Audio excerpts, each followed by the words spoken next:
Hello again, everyone, and welcome back to another Tuesday edition of the 5-Star News. I'm Isaac Delic, and my tag team partner, Kieran Fried here. And Kieran, we have some cool things going on, everyone, today, so why don't you start us off? Sure will, Isaac. And we'll start off with our announcement portion of the show. We call it What's Up Heritage. Sounds good. Take it away, guys. Welcome back to What's Up Heritage. Now let's get on to your Tuesday announcements. The 6th Annual Butterfly Festival will be held at HHS on September 2nd. It'll go from 10 a.m. to 3 p.m., and there will be activities for kids, including inflatables, face painting, and more. So come and have some fun. Also, if you're behind in your classes, win time is always available. It takes place during the first half of lunch and gives students who are behind time to catch up. Oh, and if you're struggling in math, Miss Thatcher and Miss Wolf can help. Morning math tutoring is available from Tuesdays through Thursdays from 7:15 to 7:45 a.m. in the Media Center. Now let's get on to the weather with your weatherman, Brody Morrison. Thanks, Karen. And now, let's get on to the weather. Tuesday, we'll have thunderstorms with a high of 82 and a low of 69. For Wednesday, we'll have mostly cloudy skies with a high of 84 and a low of 63. And for Thursday, we'll have sunny skies with a high of 83 and a low of 65. Now, let's get back to the anchors for more news. Thanks, guys, for those announcements. And now to the news. And our first story today will have to do with the Future Business Leaders of America Club. So the FBLA is making news again. They sure are, and they're holding their very first market day of the fall semester tomorrow during lunch. Oh, nice. I really enjoyed those last year. Well, you're going to love it this year. We talked to the FBLA sponsor, Mike Kraft, and some of the students late last week about what will be happening tomorrow at the market.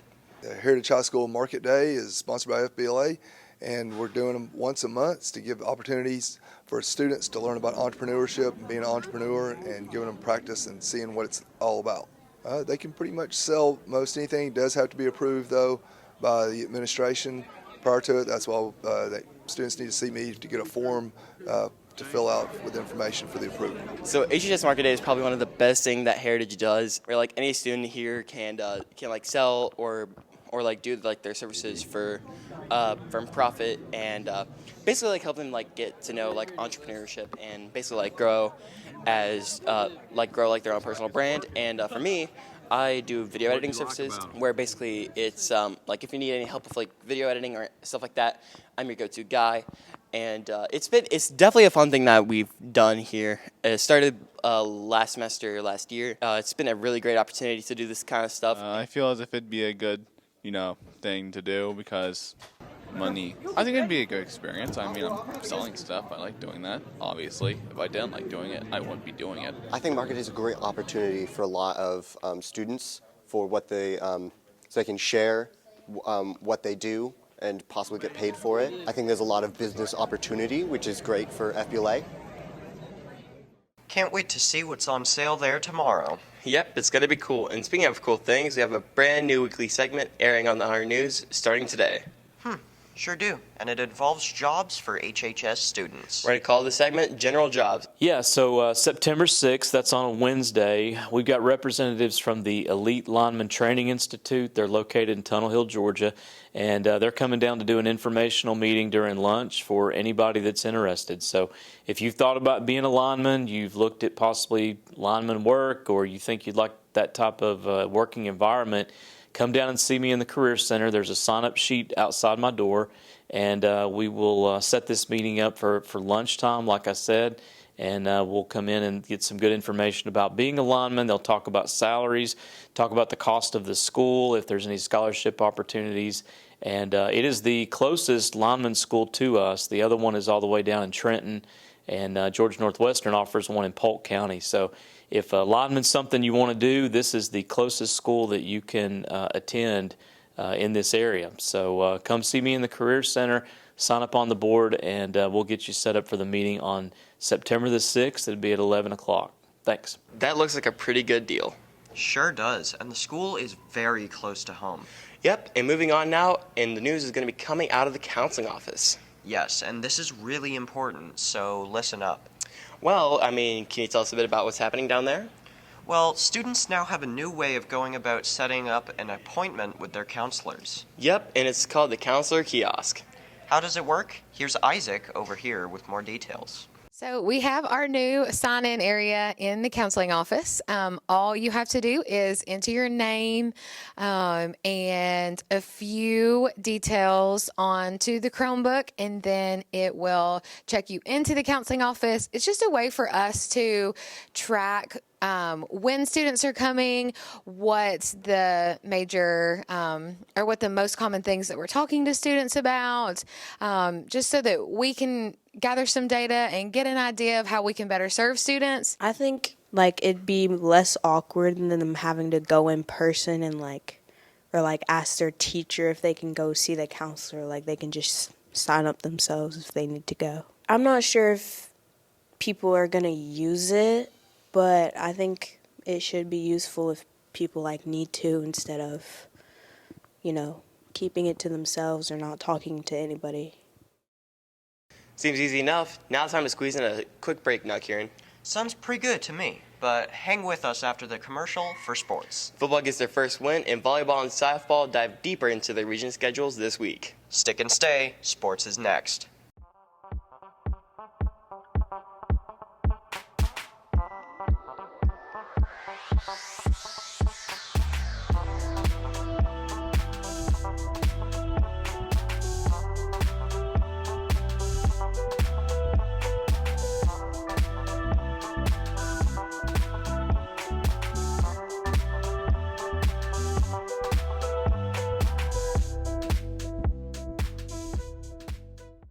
Sports time on Tuesday. And Bryce, did you get a chance to go to the football game last Friday against USAM? I sure did, Evan, and it was a crazy game. True that. Earlier on, I thought our Generals were going to roll to a blowout win. Me too, but the Hurricanes wouldn't give up. Nope. But fortunately, our Generals hung on for the win.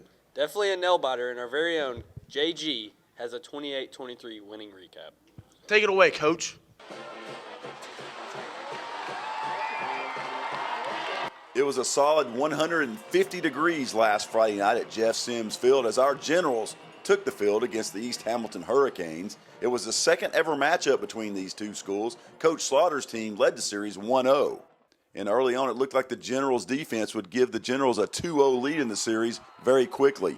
Here, number 8, Andrew Moore gets a turnover on an interception, and that would set up a 5-yard touchdown run by Brody James right up the gut. It's 7-0 Generals in the first quarter.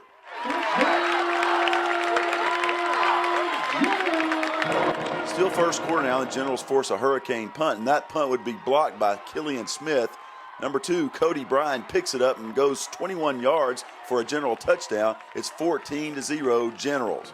And don't blink, because if you did, you missed the next Generals touchdown just 18 seconds later. Here, Brody James picks off the Hurricane pass and returns it 35 yards for a touchdown. Generals are blowing the Canes right out of the building, 21-0, and we're still in the first quarter. But give East Hamilton credit, they did not quit.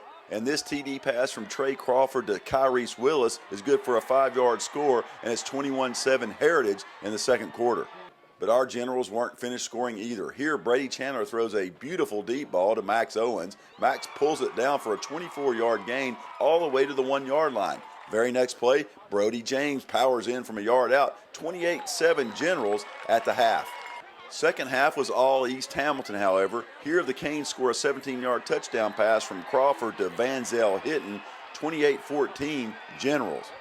From there, it was all East Hamilton field goals, 3 of them, in fact, forced by our Generals defense. 28-23 late fourth quarter.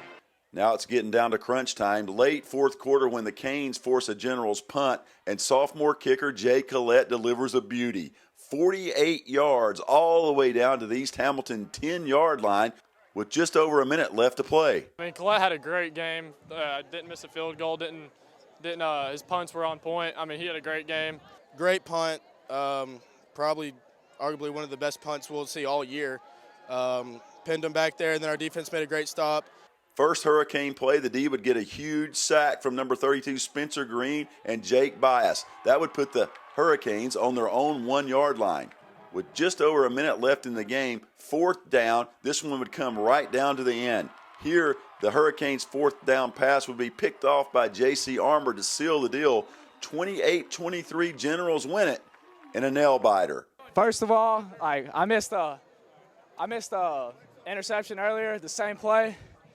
and I saw it coming again, and I knew it was right there, so I had to make it happen, and I had to come, keep on going. It was a wild one, man. I'm thrilled for our seniors. I'm thrilled for all of them, but especially our seniors. We just got a good bunch. Like, the reason why it's a privilege to coach football at Heritage High School, like, it just showed up tonight. Like, they just came out here and played their guts out against a really good team. It feels good, you know. It feels good to get one under our belt now. I'm just super proud of these guys. We can beat anybody when we play like that. I'm just incredibly proud of them.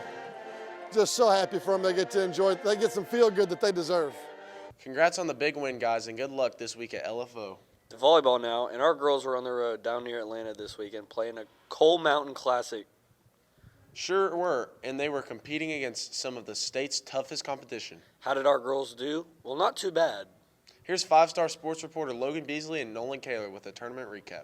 So this past weekend, we were at the Coal Mountain Classic tournament at North Forsyth High School. In pool play, we did pretty well. We won 2 out of our 3 matches. Our only loss was to Buford. In both of those sets, we lost by 2 points, and they are a defending state champion, so I feel like we played pretty well.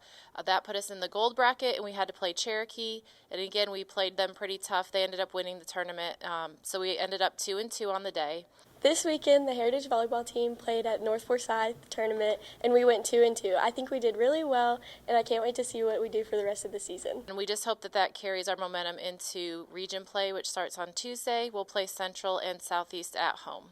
Pretty good showing. Now on to softball, and Coach Crawford's squad has started their season off very well. They sure have, and they got key region wins last week and hope to continue those winning ways this week as they tangle with region foes Snorville later today here at the Tosh at 5:30. Unless it gets rained out.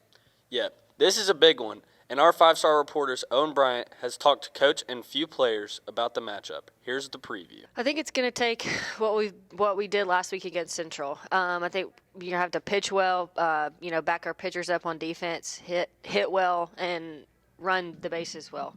I think it's going to take a total team effort of everybody contributing and just kind of taking care of business and doing what we know how to do, and hopefully we come out with some wins against Norville. Obviously, I expect everybody to play well, but I think I expect Addie Edwards, to come out in the circle and, pitch great. Abby Young has been great at the plate the last 2 weeks, so I expect her to continue, hopefully, that hot streak. I expect, I expect the whole team to continue building on what we've got going on, and again, hopefully we come out with some wins this week. I think but getting 2 wins against Norville this week, obviously we would be sitting 4-0 in region, and you couldn't ask for a better start in region play in that. So hopefully we can start 4-0 and continue on, and hopefully maybe win a region championship this year. That's our goal. Great job on the sports, guys. Now let's hit everyone up with some entertainment before we leave today. That sounds good to me, Kieran. And today is Tuesday, so that means we get to revisit our 5-star, no-star guys and gals. Oh, good. Last week we saw Talon Pickett come out with 5 stars against Gage Brewers, no stars in tennis. This week, I hear the challenge is basketball. Will there be any 5 stars and no stars today? Here's Sarah Sailors, Bree Wilson with the story. Welcome back, y'all. It's Sarah Sailors and Brianna Wilson, and this week we're bringing y'all a basketball game. And not just any ordinary basketball game. We're bringing y'all the best players. Let's go check it out. Who are we here with today? Brady Chandler. Brady Young's Ryan Evans winner. And are y'all a 5-star or no star? 6-star. 2.5 stars. Let's put it to the test.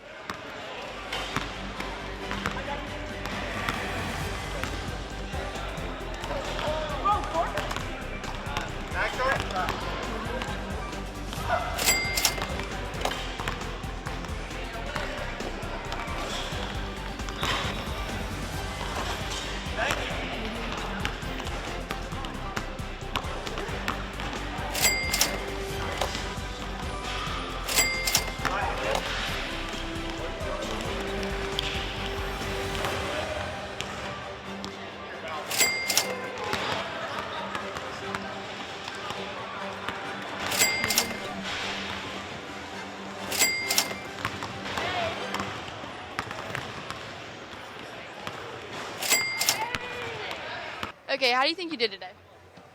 Scoreboard shows how I did. No explanation needed. All right, how do you feel like you did today? Scoreboard also shows how I did. I know I'm very proud of myself for how I did. So. Okay, well, personally, I think Brady did win this challenge, so let's go to the final recap. All right, y'all, the match is over between Brady and EJ, and Brady did have some good plays, and so did EJ, but I personally think the winner is Brady. How do you feel about this? I thought EJ had a good effort, but Brady just beat him. He just could shoot better. Yeah, that's basically it for this week's, y'all. We'll catch y'all next week. Good, pretty good, y'all. And with that, we'll wrap up this Tuesday edition of the 5-Star News. We'll be back to you again with a brand new report. But until then, have a great remainder of the week and stay classy, Heritage.